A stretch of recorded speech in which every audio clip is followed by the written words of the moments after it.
At talaga namang naulan. Kumuha ako ng pagkain namin ni Lola. Ang dami kong kinuha kasi marami tayong kumain pag ganitong malamig. At eto, may tinapay pa nga.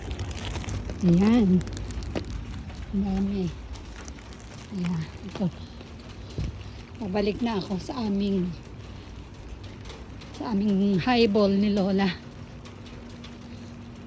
At nagsimula na nga dito ang totoong winter. Ayan o. Simula kagabi umuulan at ayon sa weather forecaster, 1 week na mag-uulan. Kaya makakaranas na talaga ng sobrang lamig. Bagamat wala pa rin sinabi ang lamig dito kaysa sa Canada. Na talagang lahat na halos ng lugar ay nag-i-snow. Dito kasi bihira ang lugar na nag-i-snow.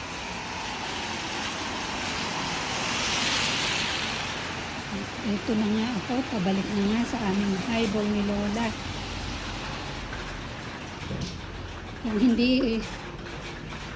Kung hindi naulan, kasama ko siya dapat. Yun ang alaga ko, yung nakasalamin sa gitna na babae. Ka-display ang picture nila dito sa bukana ng aming building. At ito na nga. Akyat na tayo. Sinura nila ang pinto kasi nga ay ang lamig. Okay.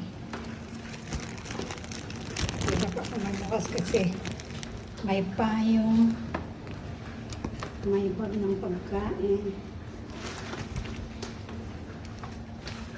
Ay, Selong!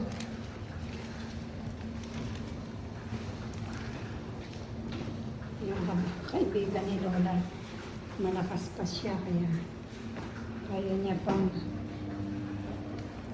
lumabas ng solo. Wala pa siyang caregiver.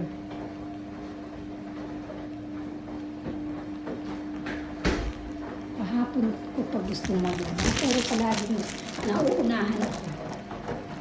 So, abangan natin pagkatapos niyan ako naman ang maglalaba. Okay. Ito naman tayo. Ngayon ang aming highball ni Lola. Ito yung tinapay na kinuha ko. At ito yung aming lunch. So sa malamang yung lunch na yan, dinag na rin kasi ang dami. Okay.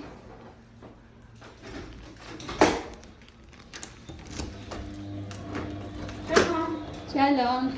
Betty Oken. Geshen. Geshen. Ken. Babae po. Ken. Desilak, mami? Ken. Kung, karay, ani. Okay.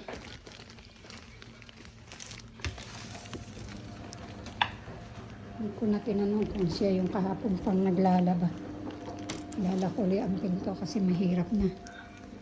Mamay, paisip na ng mga lumabas itong aking si Lola. At ang susi, hindi ko pwedeng itago lang dito.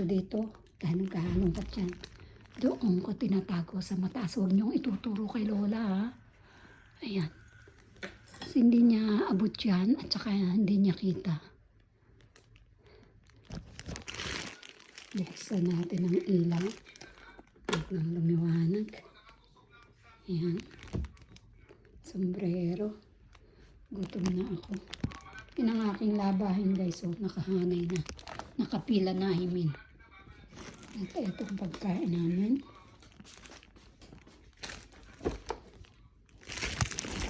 At ito ang tinapay. O paano, bye-bye na, guys. At i-ready ko na sa plato ang aming lunch ni Lola. Kain din kayo dyan. Huwag magpapalipas ng gutom dahil mahirap nang magkasakit. Kung maaari, kumain tayo ng tama at sapat at huwag magpapalipas ng oras. Bye-bye na ulit at God bless you guys. God bless us all. Thank you again.